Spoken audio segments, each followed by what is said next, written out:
بسم اللہ الرحمن الرحیم۔ بسم اللہ الرحمن الرحیم۔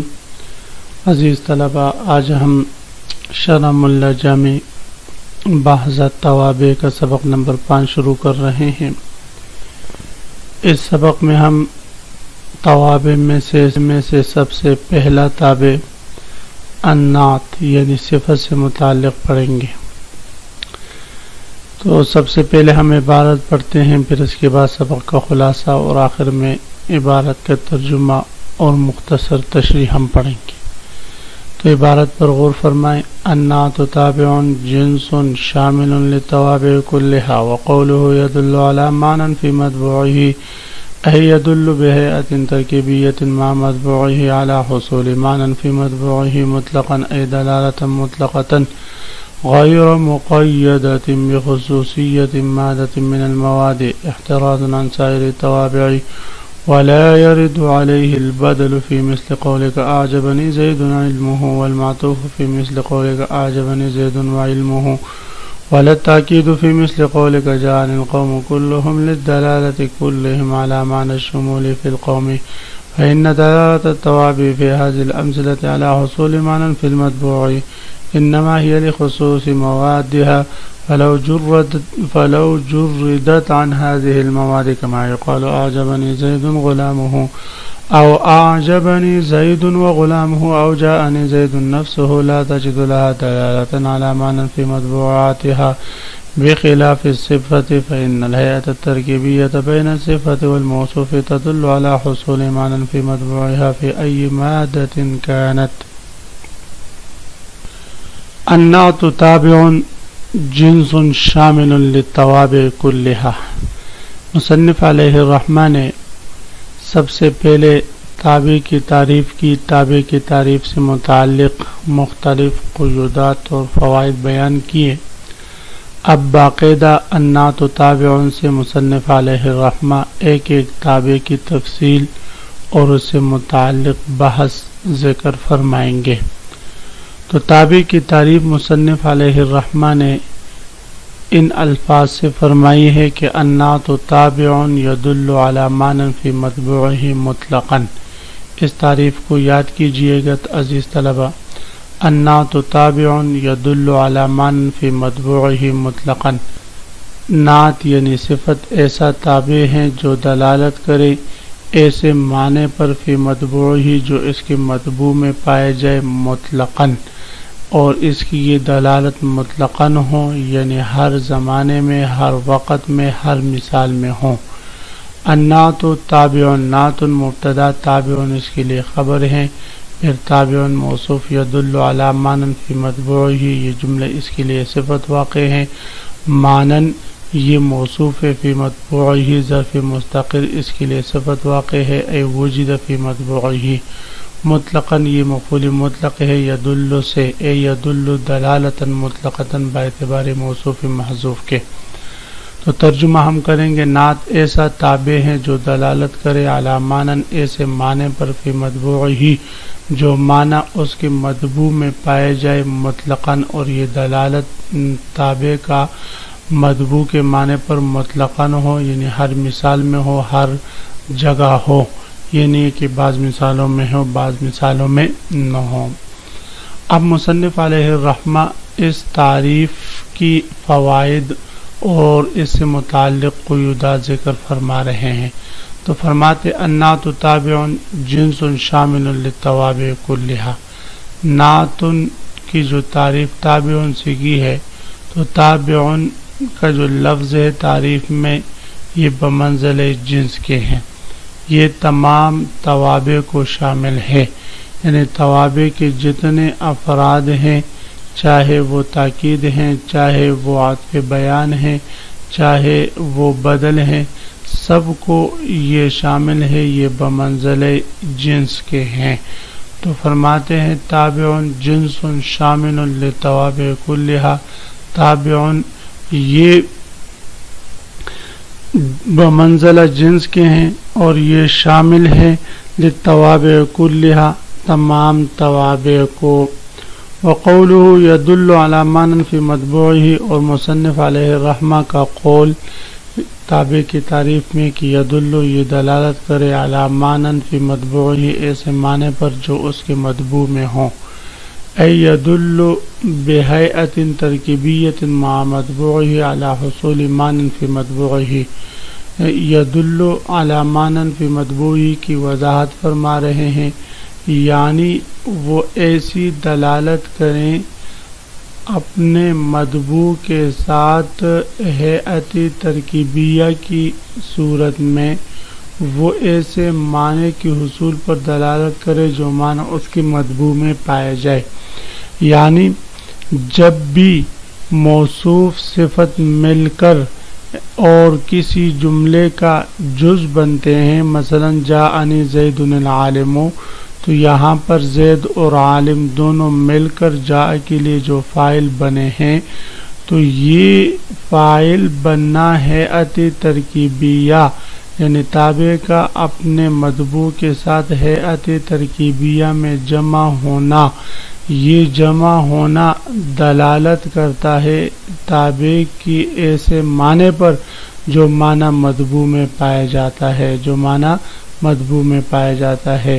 اے یدل بہیئۃ ترکیبیۃ، یعنی یہ تابع دلالت کرتا ہے بہیئۃ ترکیبیۃ مع مطبوعہ، اپنے مطبوع کے ساتھ ترکیبی جوڑ میں، اپنے مطبوع کے ساتھ ہیئت ترکیبیہ کی صورت میں یہ تابع دلالت کرتا ہے علی حصول معنی، ایسے معنی کے حصول پر فی مطبوعہ جو معنی اس تابع کے مطبوع میں پایا جاتا ہے، مطلقاً، اور اس کی یہ دلالت جو ہے ہوتی ہے یہ مطلقاً ہوتی ہے۔ اے یدل دلالتاً مطلقتاً، دلالتاً مطلقتاً سے مطلقاً کی ترکیبی حیثیت بتا دی کہ یہ باعتبار موصوف محذوف کی یدل کے لیے مفعول مطلق ہے، اس کی یہ دلالت مطلقہ ہوتی ہے۔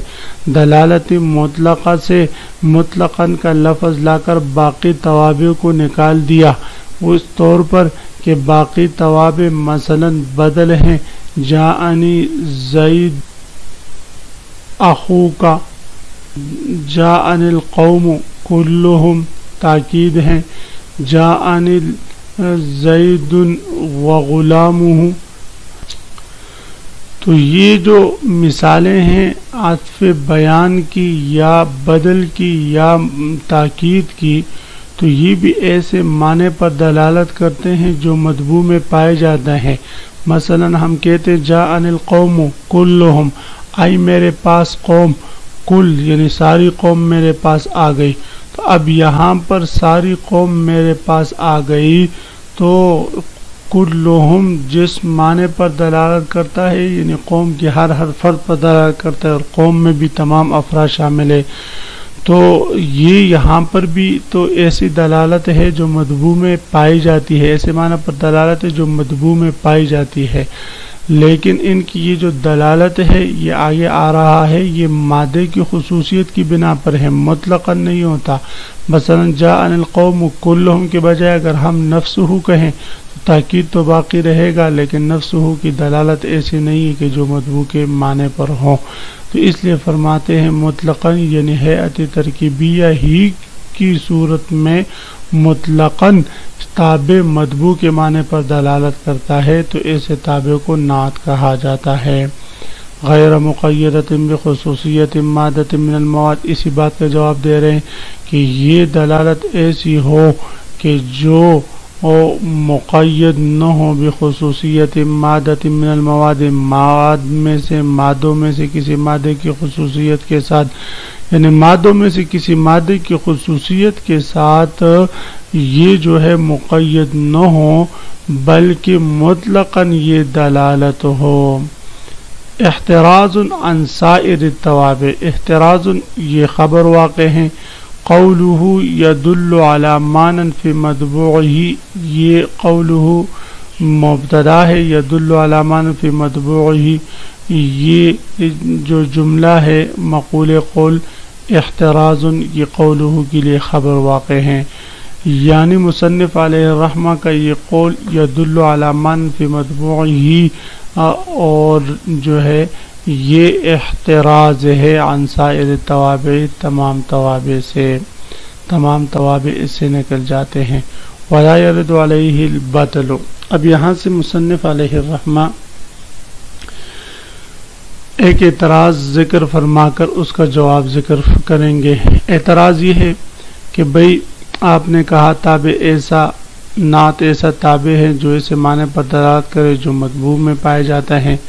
ہم آپ کو بتاتے ہیں بہت سارے ایسے توابع کہ جو ایسے معنی پر دلالت کرتے جو مطبوع میں پائے جاتا ہے، لیکن پھر بھی آپ اس کو نعت نہیں کہتے۔ مثلا اعجبنی زید علمہ، تعجب میں ڈالا مجھے زید نے، یعنی اس کے علم نے، تعجب میں ڈالا مجھے زید نے یعنی اس کے علم نے۔ اب یہاں پر دیکھیں اعجبنی فعل فاعل نون وقایہ ضمیر متکلم مفعول بھی ہے، زید اس کے لیے فاعل مبدل منہ ہے، اور علم مرکب اضافی اس کے لیے بدل ہے۔ تو اب یہ مثال تو بدل کی ہے، لیکن علم ایسے معنی پر دلالت کرتا ہے جو زید میں پائے جاتا ہے، تو یہ بھی نعت ہونا چاہیے۔ تو حالانکہ یہ تو نعت نہیں بدل ہے، تو معلوم ہوا کہ نعت کی جو تعریفیں ہیں وہ دخول غیر سے مانع نہیں۔ والمعطوف، اسی طرح معطوف سے بھی اعتراض ہو سکتے ہیں، جیسے اعجبنی زید وعلم، تعجب میں مجھے ڈالا زید نے اور اس کے علم نے، تو وعلمہ اسی معنی پر دلالت کرتا ہے جو زید میں پایا جاتا ہے۔ تو یہاں پر یہ باوجود عطف بیان ہونے کے پھر بھی اس معنی پر دلالت کرتے جو زید میں پائے جاتے، تو یہ بھی پھر نعت کی تعریف میں داخل ہونا چاہیے، حالانکہ یہ تو نعت نہیں ہے۔ معلوم ہوا کہ نعت کی تعریف دخول غیر سے معنی نہیں۔ ولا تاکید، اسی طرح مصنف فرماتے تاکید سے بھی احتراز نہیں ہو سکتا، جیسے جاءنی القوم کلہم، آئی میرے پاس قوم، یعنی پوری کی پوری۔ ظاہر ہے کہ قوم تمام افراد پر دلالت کرتا ہے، کلہم ان افراد کی مزید تاکید کرتا ہے، ان تمام افراد کو مؤکد کرتا ہے، یعنی ہر فرد آیا ہے۔ تو کلہم کی بھی دلالت وہی ہے جو قوم کی دلالت ہے، تو کلہم بھی ایسا تابع ہے جو مطبوع کے معنی پر دلالت کر رہا ہے۔ تو اب دیکھیں یہاں پر بھی جو ہے دخول غیر سے نعت کی تعریف معنی نہیں رہتی، اس میں تاکید بھی شامل ہوتی ہے۔ تو مصنف علیہ الرحمہ اسی سوال کو ذکر فرماتے کہ یہ سوال نہیں کرنا چاہیے۔ مصنف فرماتے ولا يرد علیہ البدل، اور وارد نہ ہوگا اس تعریف پر البدل، بدل کی مثال، فی مثل قول کا، آپ کے اس قول کی مثل میں اعجبنی زید علمہ، والمعطوف فی مثل قولک، اور اسی طرح معطوف کی مثال بھی اس پر اعتراض وارد نہیں ہوگی، جیسے اعجبنی زید وعلمہ۔ ولا تاکید، نہ تاکید کی مثال، فی مثل قولک، آپ کی اس قول کی مثل میں جاء القوم کلہم لدلالت کلہم علی معنی الشمول، بوجہ ان سب کے دلالت کرنے، بوجہ کلہم کے لدلالت کلہم، بوجہ کلہم کے دلالت کے علامانن ایسے معنی پر، معنی شمولی فی القوم، ایسے معنی پر جو قوم میں شامل ہے۔ فإن دلالت التوابع فی هذه الامثلة على حصول معنی فی المطبوع۔ تو مصنف علیہ الرحمہ یہاں سے جواب دے رہے ہیں کہ یہ جو اعتراض آپ نے کیے ان تین مثالوں کو دے کر یہ اعتراض کرنا درست نہیں۔ جواب کا حاصل یہ ہے، اس لیے درست نہیں ہے کہ یہ جو مثالیں ہیں یہ اگرچہ اپنے مطبوع کے معنی پر دلالت تو کر رہے ہیں، لیکن ان کی یہ دلالت ان کے مادوں کے خصوصیت کی بنا پر ہے۔ جب مادے نہیں ہوں گے تو پھر ان کی یہ دلالت بھی باقی نہیں رہے گی۔ عزیز طلبہ، اسی کے ساتھ آج کے سبق کا اختتام ہوا۔ آپ حضرات اس کو خوب غور سے سنیں سمجھیں۔ اللہ ہم سب کا حامی و ناصر ہو، آمین۔ وآخر دعوانا ان الحمد للہ رب العالمین۔